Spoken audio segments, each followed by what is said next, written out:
Oh, oh, sorry. This film is so bland, I don't even know if I can stay awake during my review. Anyway, The Smashing Machine is a biopic about Mark Kerr, one of the first UFC fighters since its inception.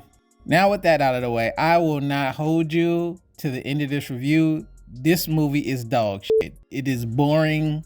Do not waste your time. And I don't say this about most movies, but this one is beyond boring. It's a snooze fest. So you have been warned. There is nothing interesting about this movie.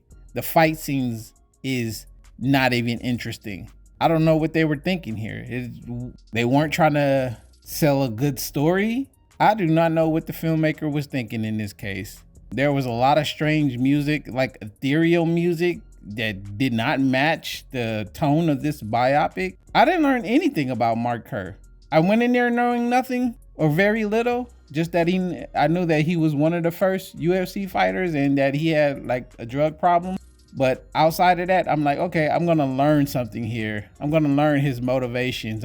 We don't even get to meet his family in this, or hear about his family. We don't get to meet a mom, a dad. All we got is his girlfriend and his trainer. Yeah, the movie is bare bones. You can cut 30 minutes out of this movie, which is what they should have done. They should have cut 30 minutes out of this movie so it could be a nice, streamlined, boring film instead of a long, boring film.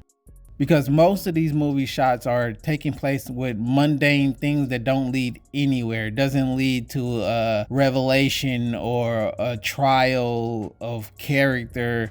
There's a point in the movie where Mark is throwing away his drugs and you don't see the struggle with it. You hear him blame his girlfriend, who up until that point in the movie was like the perfect girlfriend. But then all of a sudden, when he stops taking drugs, now she's the bad guy and it's a heel turn. She's the bad guy and she's a druggie and she's not supportive, when clearly in the beginning that was not the case. And throughout none of the movie did it ever show that she was this type of person. So there's a lot of scenes in here where they will assume you know what took place. Most of this movie happens off screen. A lot of characters will say, hey, you've been doing this the whole time, and this is the first time you're seeing it in the movie. Like, wait, did I miss a part? Did I fall asleep and miss something? Or did you just not put it in the movie?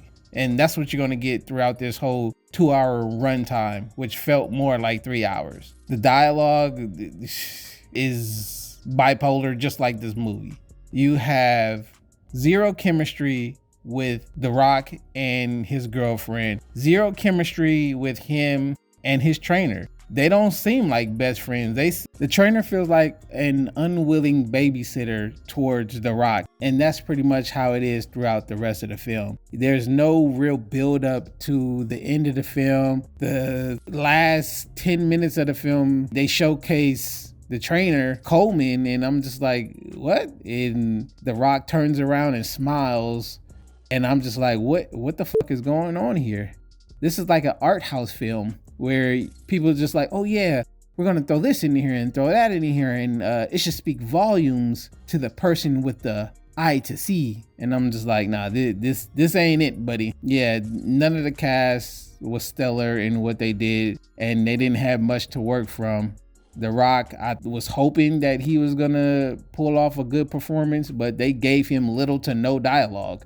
So it's a bunch of sitting around. Yeah, you're bored by 30 minutes in. And as I stated before, the fight scenes aren't even that great. They don't even stage the fight scenes well. You'll get a 1-minute fight scene, is typically the last minute of the fight, and they say, hey, he won, and that's it. The parts of the fight that they show you are blocked by spectators, or you get a close-up of the actor hitting said opponent. It's not staged as a real fight that like you saw in Rocky or like you saw in The Wrestler, which both are far superior films. It is like, if you want a biopic, go watch The Wrestler.